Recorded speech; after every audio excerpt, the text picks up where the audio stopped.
Very much. All right, so today's lecture is about formal groups. Okay. I remember when I first learned about these things, they seemed completely mysterious. I learned about them in the context of Silverman's book on elliptic curves, which is a really excellent introduction to the subject. And if that was your introduction to the subject, you're in luck because I'm going to take this point of view of formal groups attached to elliptic curves. So first, the definition. So let's say R is a ring, commutative with unit. And I'm going to define what it means to be a one-dimensional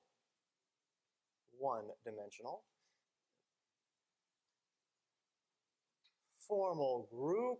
G over R is, and all right, so it's the bundle of the following pieces of data. So the first piece of data is an addition law. It is a power series in two variables. And I write it in this funny way. I mean, it's a bivariate power series, x plus y sub g. And x plus y sub g means x plus y plus dot, dot, dot. And this is just some power series inside of the formal power series ring in two variables.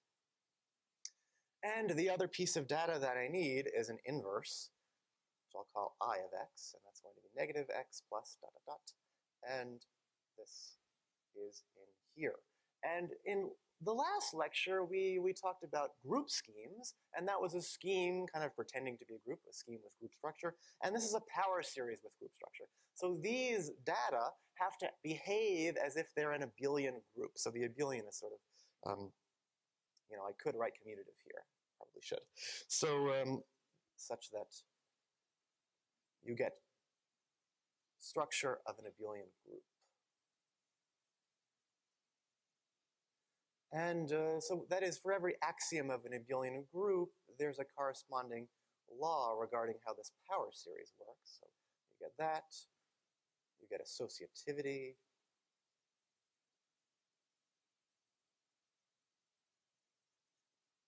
The origin is placed at 0, inverses work the way you would expect, and so forth. All right, so this is a formal group. And coming up with examples of them, well, there's kind of two easy examples, and for the most part, that's it. The rest of them are not so easy to make perfectly precise, but let's give you those examples. Okay. So the first guy is the formal additive group. So just like yesterday, we had the additive group scheme. This is the formal additive group, and this is the one that's very easy. Addition in this group is just addition, right? The additive group. And then, of course, we have the multiplicative group, Gm hat. And addition here, well, it's pretty natural once you realize that the origin has been artificially placed at 0 rather than at 1. So, I mean, let's move it back to 1 and then move it back to 0. So move it to 1, apply the operation of multiplication, and then move it back to 0. And this is, of course, x plus y plus xy, and that satisfies all the axioms. And then if you're reading Silverman's book, so what he does is he starts with some elliptic curve over any ring you like, and then he forms this thing called the formal group attached to the elliptic curve. And I'm not going to go over this procedure, but he makes it very, very explicit. You start with the Weierstrass equation. You choose a coordinate that's like around 0, like a uniformizing parameter around the origin. And then the addition law on the elliptic curve resembles a power series in terms of that coordinate. So I won't go over that process, but I will just say this is some formal scheme for any elliptic curve, E over R. All right, so far so good. Is that okay? Yeah, sure. So in that context of elliptic curves, I just want to remind you one of the applications that Silverman does in his book is this situation. So let's suppose you have some complete p-adic field. So let's assume this thing is complete with respect to the p-adic topology. All right, so this is one of the nice things you can do with formal groups and elliptic curves. So let's say E over OK is an elliptic curve. Okay. And the formal group gives you a nice relationship between, some more notation. So let's say this guy is the maximal ideal, and let's say little k is the residue field, right? Might be algebraically closed, it might not be, it doesn't matter. then of course we've got this reduction map. I mean, so the thing is, E of OK is some abelian group. By the way, when I said it was an elliptic curve over OK, that means it has non-singular reduction. It's an elliptic curve over the scheme spec OK. So all the fibers, including the special one, are elliptic curves. They have good reduction. So we're in the good reduction case. All right, we've got a nice reduction map, right? You've got a point over OK, and it reduces to a point of K. This map is surjective. What is the kernel? All right, well, the kernel is this formal group applied to OK. Okay? It's like the OK points of the formal group. Now, what is this supposed to mean? This means the following thing. As a set, this group is MK, the maximal ideal of OK. But as a group, it's not the addition law you put on it, it's the formal group addition law. So under the formal group here. So I said to every elliptic curve, there is associated a formal group, and I didn't say exactly how to do that, but it has this property that in this scenario, imagine taking this power series and plugging in two elements of the maximal ideal. Now, OK is complete. So that thing converges whenever you plug in two elements of the maximal ideal into any power series whatsoever. So you get a well-defined group law here. And because these guys form a group, this thing forms a group as well. So, yes, we have this nice S1. So this tells us a lot about the structure of this group right here. There's sort of this discrete part, and then there's this continuous part governed by the formal group. Okay. So that's how the theory works. I'll just say one more comment. Let's assume that if we're in the scenario that E over K is super singular, then this means that there's no P torsion whatsoever in here. And this says something about the P torsion in here. So it means that, oh, right, well, okay, exchange the brackets. So the P torsion points of OK are going to be the same as the torsion points coming from the formal group, right? So in the supersingular case, all of the P torsion is rather concentrated around the origin. You should think of the formal group as the little piece of the elliptic curve surrounding the origin, and in the case of supersingular reduction, all the P-power torsion is concentrated around the origin. It's stuck to the origin. That's really rather related to the fact that for a supersingular elliptic curve, the corresponding p-divisible group is connected. Everything's stuck together at the origin. Okay, so I need to go over this other formalism here. So it seems like when you have a formal group, you can evaluate it on rings like this, and it just gives you the maximal ideal under this. So I want to formalize that thing. You know, I talked about group schemes. We have this kind of schizophrenic point of view. They are at once objects all their own, but they are also functors. You consider their functor of points. I want to do the same thing with formal groups. But it's a little bit strange. I need, I mean, if it's supposed to be a functor, I need the source of that functor. So what is the source? So let me make the following definition. So if OK is a p-adic ring, I want to talk about a general adic ring. Just adic. So an adic ring is a topological, can you read that? Yes. Ring R containing an ideal I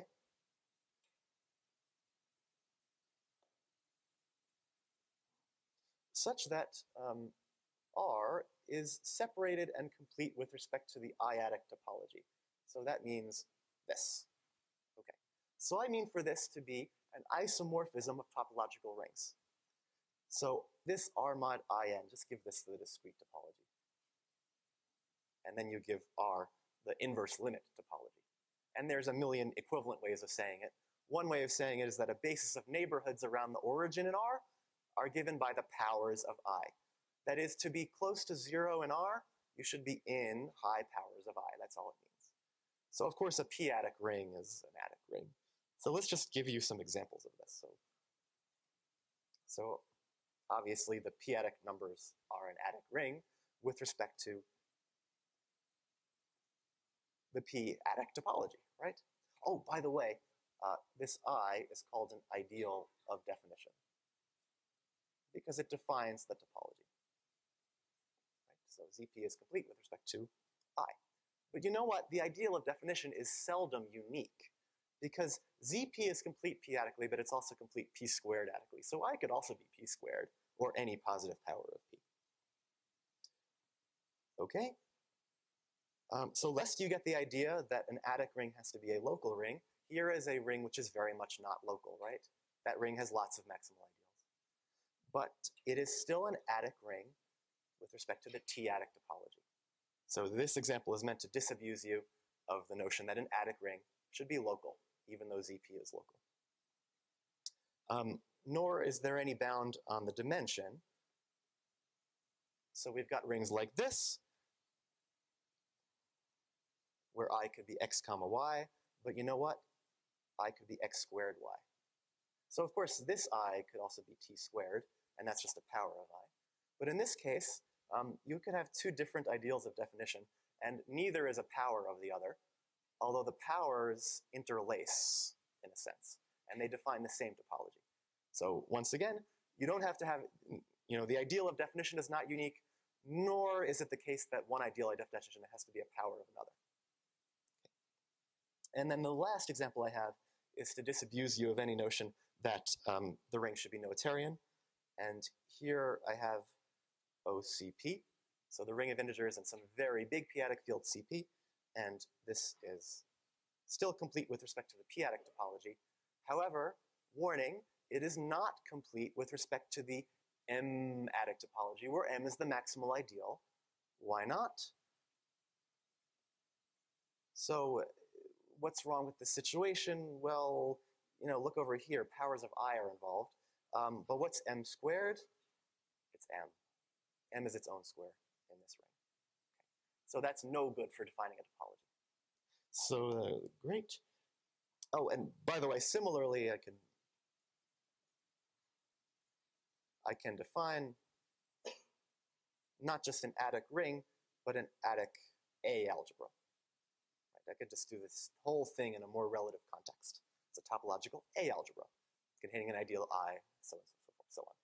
Okay. So let me just let adic A be the category of adic A algebras. Sound good? Okay. All right. Now I can define the functor of points of a formal group. Okay. All right. So let's say A is a ring. Okay. And let's say was I calling them G or was I calling them? I think I was calling them G, right? Yeah, G. All right, I'll stick with G. All right. So let's say G over A is a formal group. Okay. And for an object R of adic A, so it's an A algebra and it's got this topology on it, what I do is I want to give some meaning to G of R. I want to be able to plug in R to G. Now remember, G was just this data consisting of a power series. So what I do is I say as a set, this is supposed to be the set of topologically nilpotent elements of R. What does that mean? Topologically nilpotent, that means the powers of the elements are supposed to approach zero. They don't have to ever be zero, but they have to go to zero, topologically speaking. So that is, if you have some ideal of definition I, powers of a not topologically nilpotent element eventually have to enter I. And that means that this is just the radical ideal of I, where I is any ideal of definition.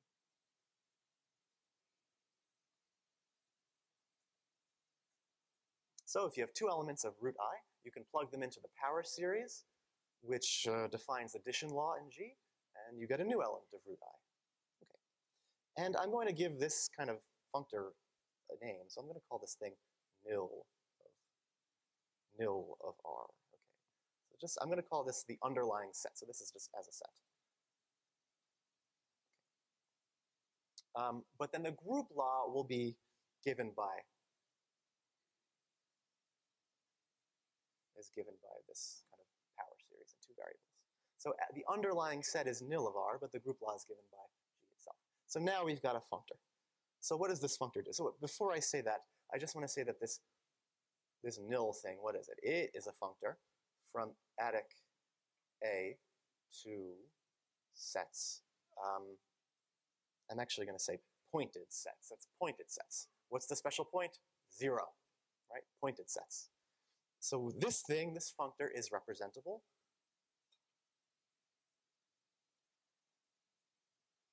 by, all right, what adic A algebra represents this functor nil. So instead of being a polynomial ring, it is a power series ring. It is A double brackets X. Why? Well, imagine mapping this into R, right? From A double brackets X into R in the category adic A. Well, you know where A goes. X has to go somewhere, and X is topologically nilpotent here, so it has to land in some topologically nilpotent element here, so that is nil of R. Great. And so now I can give you this functor definition of a formal group. So we've got the category of adic A algebras, and G is a functor from adic A algebras to abelian groups. And it satisfies the property that suppose I forget the group structure and just remember the underlying pointed set.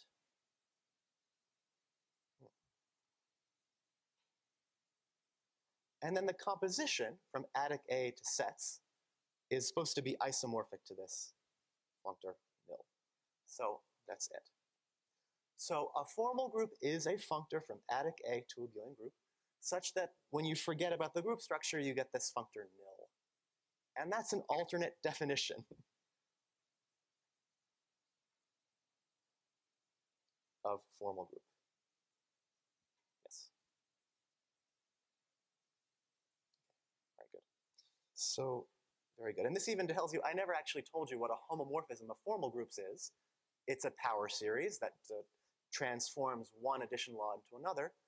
And that power series has to have 0 constant coefficient. And the fact that it has to take 0 to 0 is guaranteed by the fact that it has to respect the pointed set. So there's a reason I put that pointed set there. It's a little minor point. Yeah. So, all right, so now I'm going to kind of apply this to the situation of modular curves, and I need to talk about yesterday's lecture and integrate it in today's, and so I need to talk about P-divisible formal groups.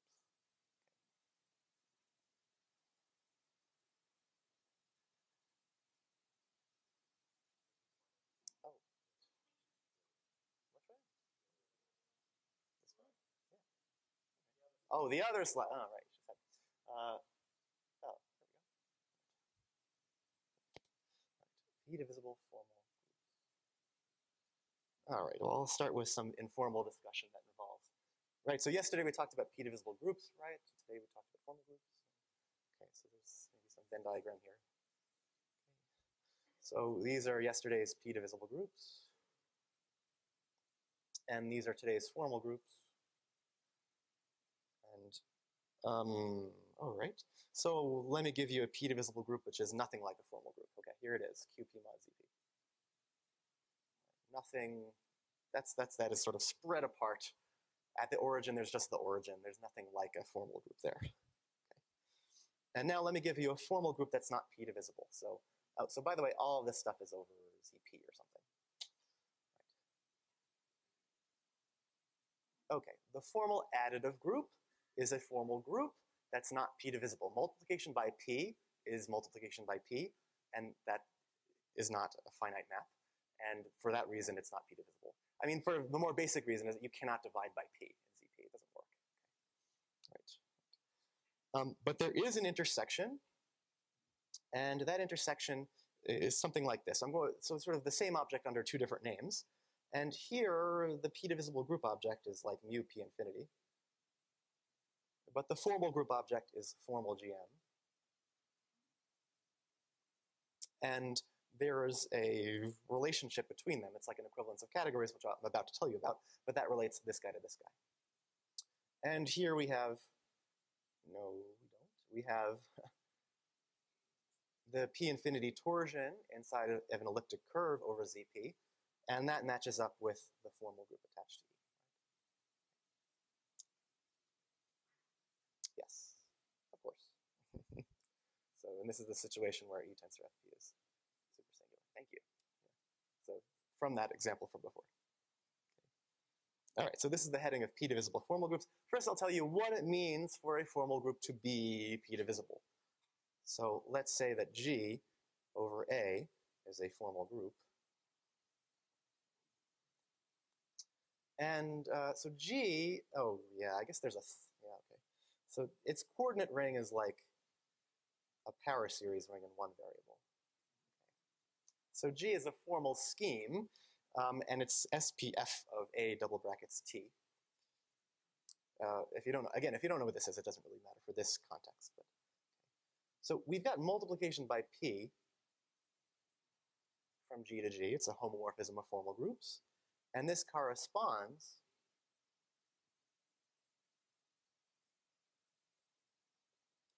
to a homomorphism of adic A algebras, which I'll call P.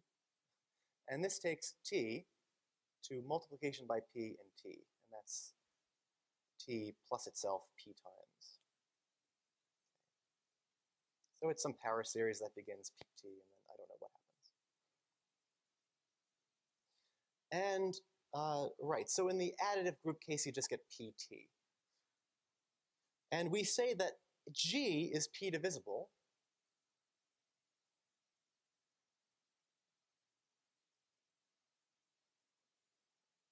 if this homomorphism makes A double brackets T a locally free module over itself.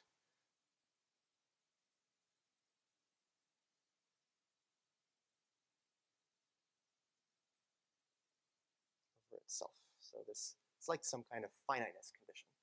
If it's multiplication by P, that's never going to happen. I mean, if P is not invertible in A. I mean, think of A as being ZP. All right. So as examples of this, okay, so GA is not an example, but the basic example here is GM over ZP, where what is multiplication by P inside of the formal group GM? Well, it's not quite T to the P, but remember the origin is at 0 rather than 1, so it's this power series. So it's PT plus some binomial coefficient stuff plus T to the P. It's a monic polynomial of degree P, and that's the key fact. The fact that this is monic tells you that, yes, this map between A of T and A of T is finite. In fact, it's presents it as a rank P, as a rank P module over itself. It's a free rank P module over itself. Great. All right, so far so good. All right, so now I have to tell you about this relationship. What is this kind of slash relationship linking this object to this object? Well, it seems to be that if you've got a formal group, you kind of take its torsion and you get the P divisible group, and that's exactly what happens.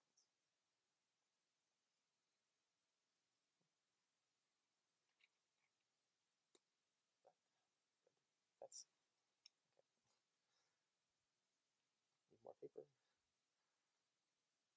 All right. So if G is a P divisible formal group,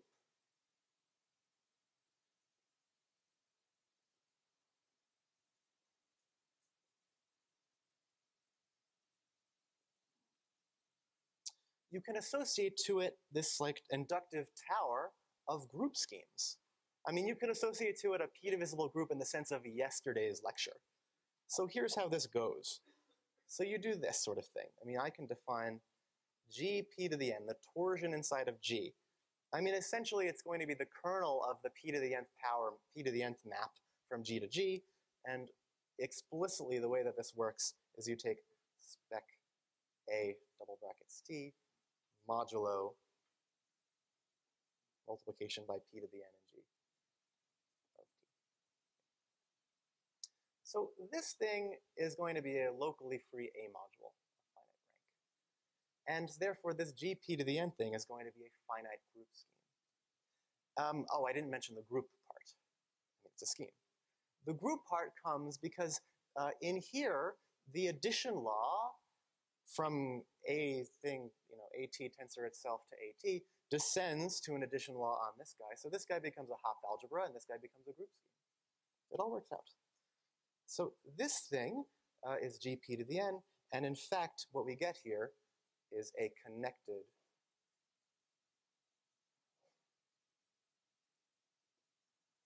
finite flat group scheme.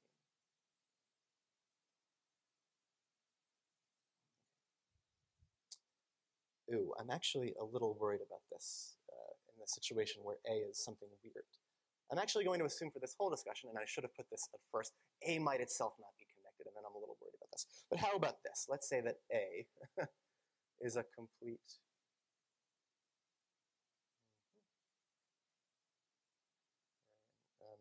ring with a residue field of characteristic P. Okay. And then I'm happier about the whole statement. So for instance, ZP. Yeah.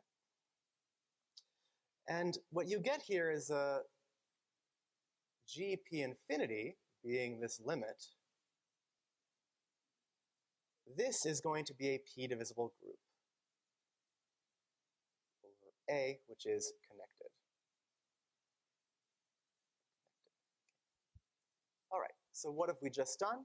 We began with a formal group which had the property of being P divisible.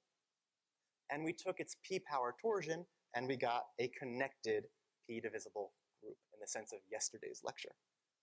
All right, this procedure, it turns out, is an equivalence of categories, and that is due to Tate. Essentially, Tate founded the whole subject of P divisible groups. They're sometimes called Barsati-Tate groups, and this is one of the main theorems in his paper. So this procedure, which attaches to G, its P power torsion, is an equivalence of categories.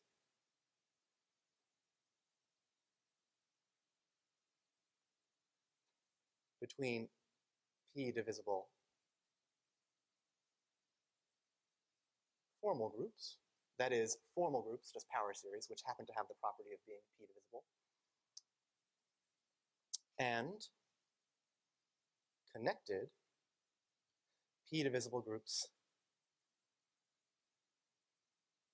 over A. That is, P divisible groups which happen to have the property of being connected. Okay. All right, so this is an equivalence of categories, and then just people often kind of confuse the two sides of the categories.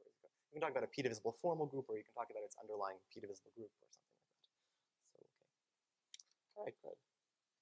All right, so we've got this equivalence of categories. And remember last time, I mean, the whole point of these lectures is to study the local rings of modular curves. Those local rings we found had to do with the deformation theory of P divisible groups. And now it seems that if that P divisible group is connected, then we can shift the whole discussion over to formal groups. And now when is the P divisible group connected? When the curve is supersingular, when the elliptic curve is supersingular. So that was the interesting case. So now we're just going to turn it over to the world of modular curves and elliptic curves and focus on the supersingular case, because then we can apply the theory of formal groups, which has to do with power series and which is rather amenable to computation. General P divisible groups maybe aren't so much. Okay. All right, what am I doing? Yes. All right, so here is the setup. So recall, let's say P, we have this kind of auxiliary integer n, which I tend to just kind of forget about.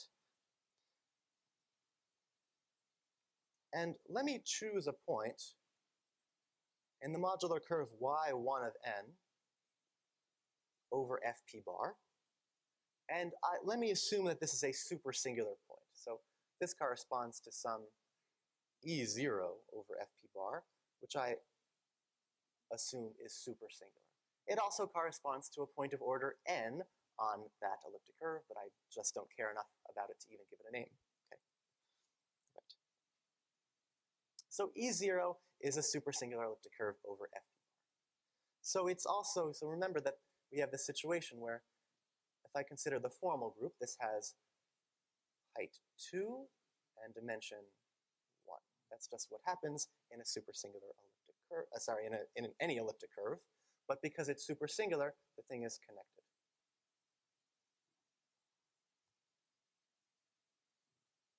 And that means it corresponds, I can consider its corresponding formal group, E0 hat.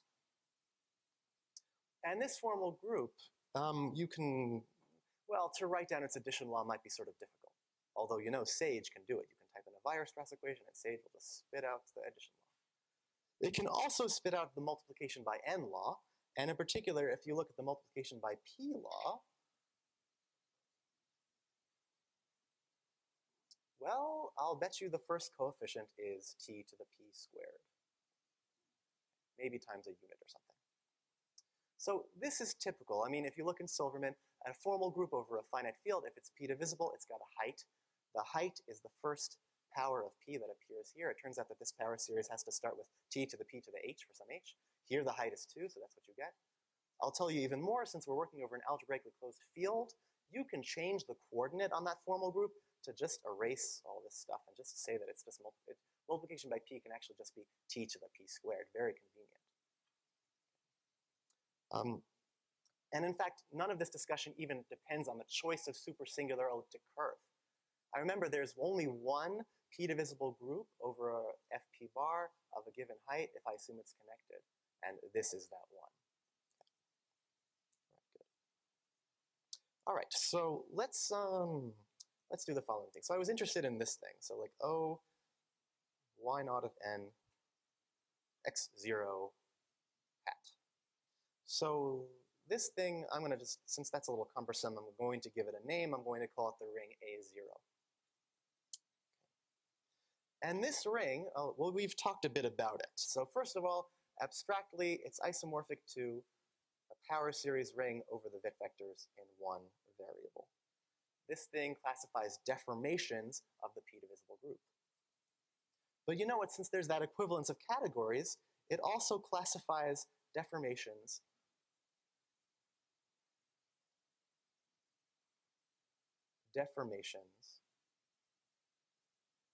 of, so that by Serre-Tate theory, it classifies deformations of this guy. We learned that yesterday. But because there's this equivalence of categories, I might as well just say it classifies deformations of that guy. So all of that is just kind of functorial. Since there's that equivalence of categories, the two deformation problems are the same. So since we've got this classifying ring for deformations of this formal group over fp bar, there's a universal object. So that is, there is a universal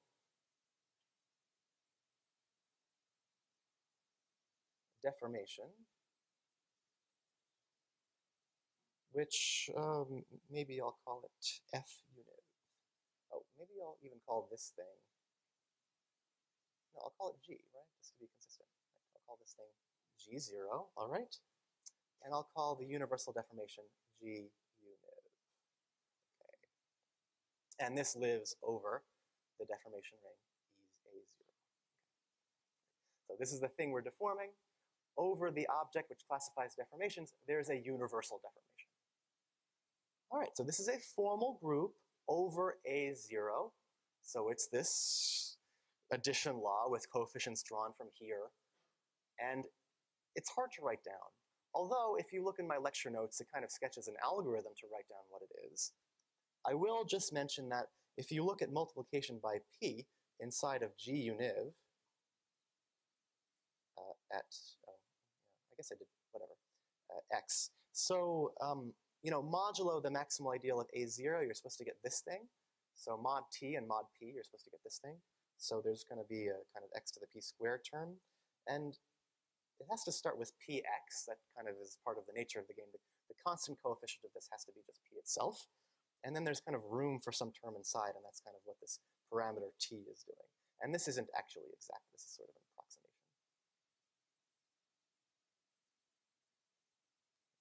So this is a power series inside of A0 double brackets x. Yes, and A0 is itself a power series ring, so that's confusing. But I'm just saying that this parameter t is sort of like the coefficient of x to the p in the expansion of multiplication by p. So that gives you some sense of what's going on here, even though things are very hard to write down explicitly. All right, good. So far, so good. I go until 20 past, maybe? 25 past? Perfect. All right, so all of this is a discussion of a modular curve with no level structure, and that's actually kind of boring because that's smooth at x, and so we already know what the local ring is. It's just W double brackets t. So what happens when we add level structure? I mean, that makes it more exciting because you get bad reduction, you get singular reduction. So let's sort of add level structure.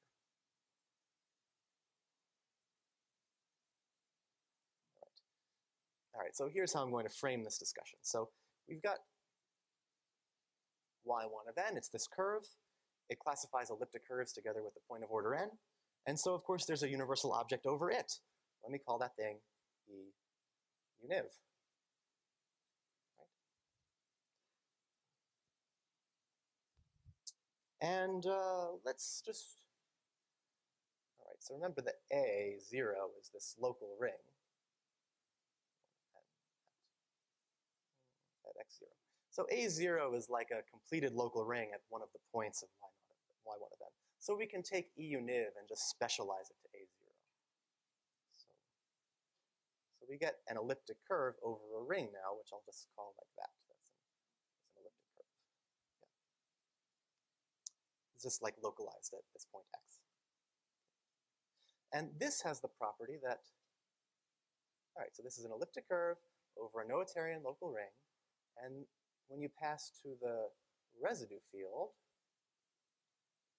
you get E0. So you get the point that corresponds to x0. Okay. So this E univ is like a deformation of E0 to A0. Okay. And this is a supersingular elliptic curve. Okay.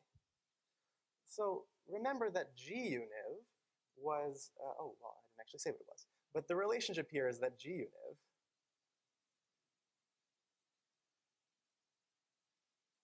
is just the formal group of E univ to A0. All of this is just kind of functorial. So E univ was the universal elliptic curve. The formal group corresponding to it was this G univ thing. And now I'm going to make this point about torsion. Since we're in the situation of supersingular reduction, I can do the following thing.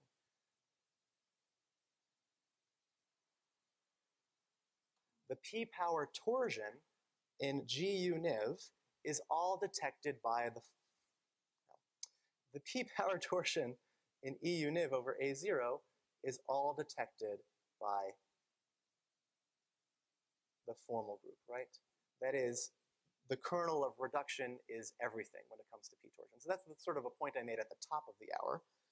I said it in terms of p-adic fields, but it works in this context as well. So the p torsion inside of p to the n is the same as the p torsion inside E hat univ. All right, great. And so actually this is true even as group schemes.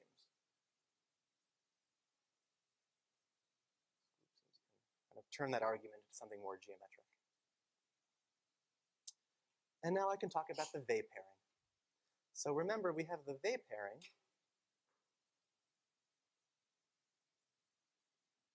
And this went from, well, any elliptic curve whatsoever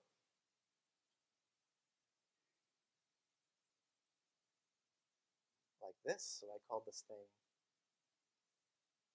EP to the n. On the other hand, I can talk about G univ, P to the n, cross G univ, P to the n. And since these are the same, right, G univ P to the n is the same as E univ P to the n, I can just draw this thing right here. Okay. And so this is like the Weil pairing on the P to the n torsion inside of a formal group. So the torsion inside of the p torsion inside of the formal group G univ is autodual, and I'll just give a name to this thing. I'll call it delta sub n. So it's a pairing of group schemes. All right, great. So is that what I have to say? Yes. All right. So this is just kind of a prologue to when I add level structure. So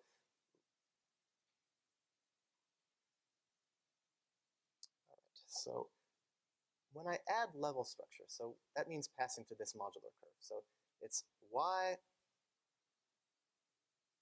of n intersect gamma of p to the n.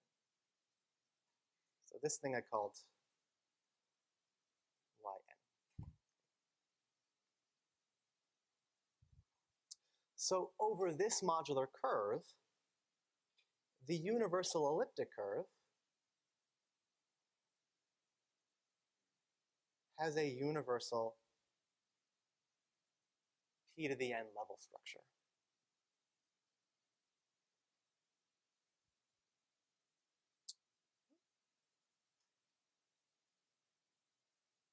P and Q.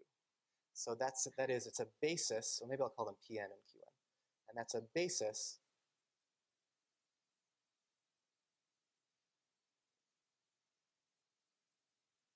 for the p to the n torsion in the universal elliptic curve over yn. So it's the universal level structure, right? So whatever this modular curve parameterizes, over, the universal elliptic curve has a universal object attached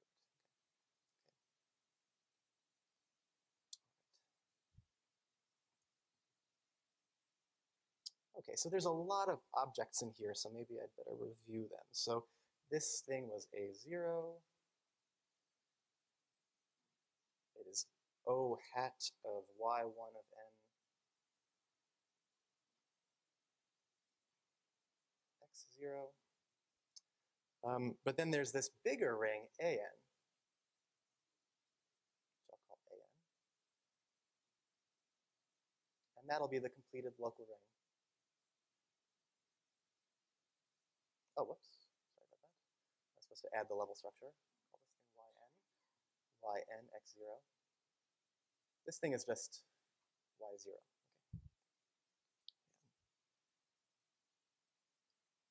And following everything through, I mean, I have E univ of, over yn. When I bring it over to an, all right, so here's univ over an. Well, I'll write it this way.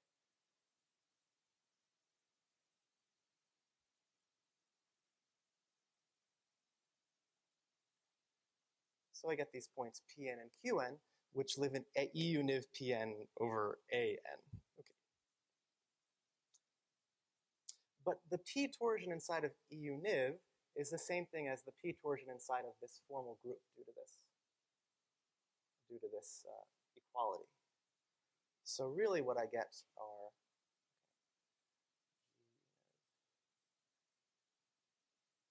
an, so I get elements. So now I'll just switch over to x's and y's.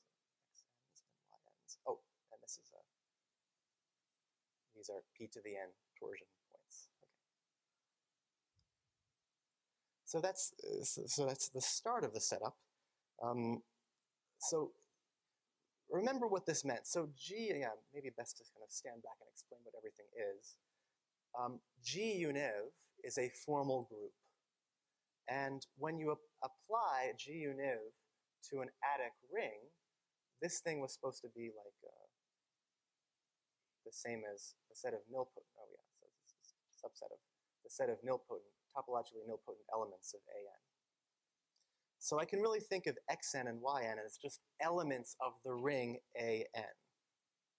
So, okay. Whereas this Pn and Qn were something more abstract. They were sections of an elliptic curve. So now I get actual elements, xn and an, inside of an. I mean, after all, this is a subset of an. So the ring an, this thing that we're very interested in, has two parameters in it, which are rather natural, that come from the level structure. So rather than considering them as p to the n torsion points in some elliptic curve, I can just think of them as elements of the ring itself. And I can even do something about this Weil pairing. So in the very first lecture, I considered actually kind of two flavors of this problem. The first was when I considered the disconnected curve yn, and the second was when I considered something like this. Let me let an zeta pn, this thing, oh, this should be an xn. When I take the completed local ring of the connected curve yn p to the n, yn zeta p to the n, right? So this was the part of yn where the 2 points pn and qn had Weil pairing equal to a particular primitive p to the nth root of unity, zeta p to the n. And this ring, well, again, it has those same two parameters in it, xn and yn, but I know something about them. I know that delta n pairs xn and yn to zeta p to the n. And so that's the basic setup. It's sort of just right here. And it turns out this is much of what we need going forward to prove or indicate the proof of the result I quoted at the first lecture about the structure of the local ring of the modular curve at infinite level. But this is the story at finite level. This is a regular local ring, and it has two parameters, xn and yn in it, and there's something like a Weil pairing, and that pairs xn and yn together to get zeta p to the n. And so this is the beginning of how I got that presentation for the completed local ring at infinite level. Okay. All right. So let me indicate where to go next. So I want to take kind of all of these parameters at once. So for instance, if I look at the sequence x1, x2, and so forth, where does this live? So it lives inside of a certain inverse limit. It lives in the inverse limit of g univ